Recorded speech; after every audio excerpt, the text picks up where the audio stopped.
Hi guys, I made this quilt block. I'm not quite sure what the quilt block's name is. I'm going to call it the Star and Twisted Squares. Let me know if you know what this is. I also have over 500 sewing and quilting videos on my channel, so don't forget to subscribe.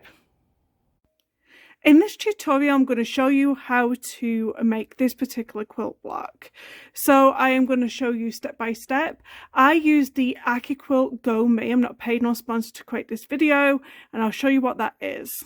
I did this tutorial with the AccuQuilt Go Me. I'm not paid or sponsored in any part of this video. I just like to show you some things that make my quilting life easier. I don't particularly like cutting fabric, so it really helps me.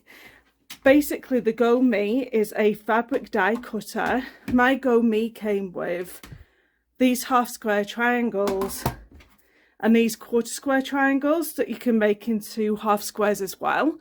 I use this one. If you don't have an AccuQuilt Go Me, don't worry about it. Basically, all you need to do is make sure that your half square triangles are 2.5 inches finished, and also you're going to have 2.5 inch squares on this particular quilt block. I think anything bigger than that is going to be too big of a block. This comes out as a pretty big block in itself. So you're going to need 20 beige blocks that are 2.5 inches by 2.5 inches. You can do this whatever colour you want, but I'm going to name the colours that I did. You're going to need 16 of these, and like I said, I used my AccuQuilt Go Me to create this particular quilt block. So 16 of these. You're going to need 11 of these. You're going to need 11 of these. I use a Baby Lock Soprano for all of my sewing tutorials, and in the top thread we're going to have some white polyester, and we're going to have some white polyester in the bobbin thread, a 9014 Magtex needle, and I'm also going to put my 1/4 inch foot on with guide. So if you are using AccuQuilt Go Me like me, then you are going to place the half square triangles right sides together, and you are going to sew at a 1/4 inch. It makes it really easy to sew when you're using that AccuQuilt Go Me. Your triangles together, and then you're going to get them all stitched. So all the ones that aren't stitched, if you're doing it this way, you're going to stitch them all together. And once they're stitched together, they should be a finished 2.5 inches.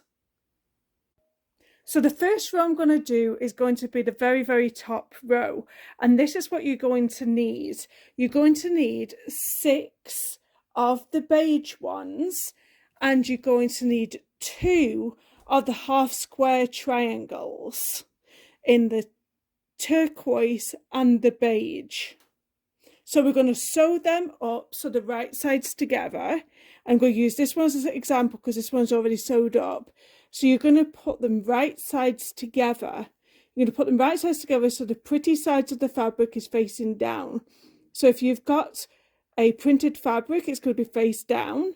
You're going to put it right sides together, and you're going to stitch at 1/4 inch. So you're going to sew all these all up individually. So you're going to do this and this one, then this and this one, this and this one, and so forth. This is the next row. So you're going to need 2 of the beige. You're going to need 4 of the green, and you're going to need 2 of the green and turquoise. So we're going to go ahead and we're going to stitch this second row together. This is the third row.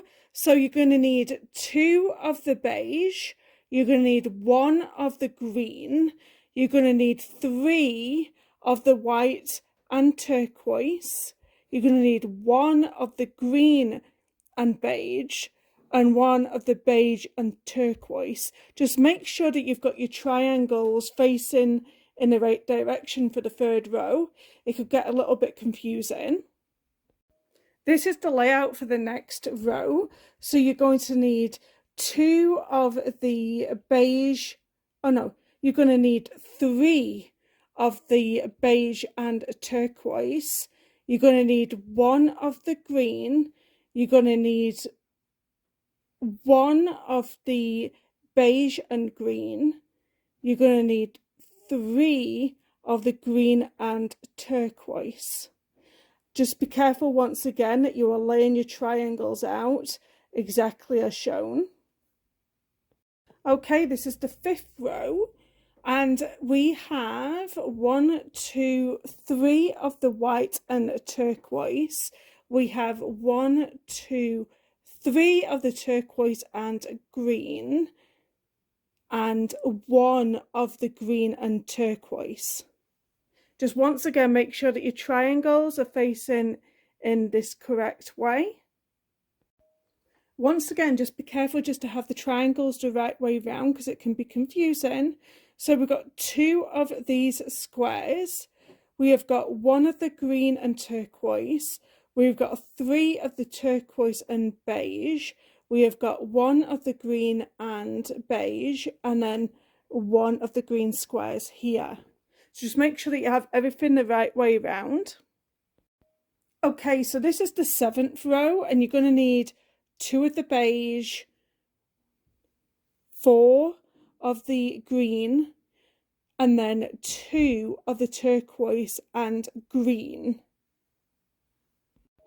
This is the last row, and you're going to need 6 of the beige squares and 2 of the turquoise and beige triangles. You're going to have something that looks a little bit like this, so it's up to you. You can work from the bottom to the top or the top from the bottom, but you're going to have to go to your iron and press these so they're nice, because they're just a bit, they just need to be pressed down so they're flatter. And then you're going to, with each row, you're going to flip them right sides together, and then you're going to line all of your seams up, and you are going to sew each row into place, making sure that they meet at the seams. Put that back there properly. So go ahead and press and then join all of your rows together, right sides together.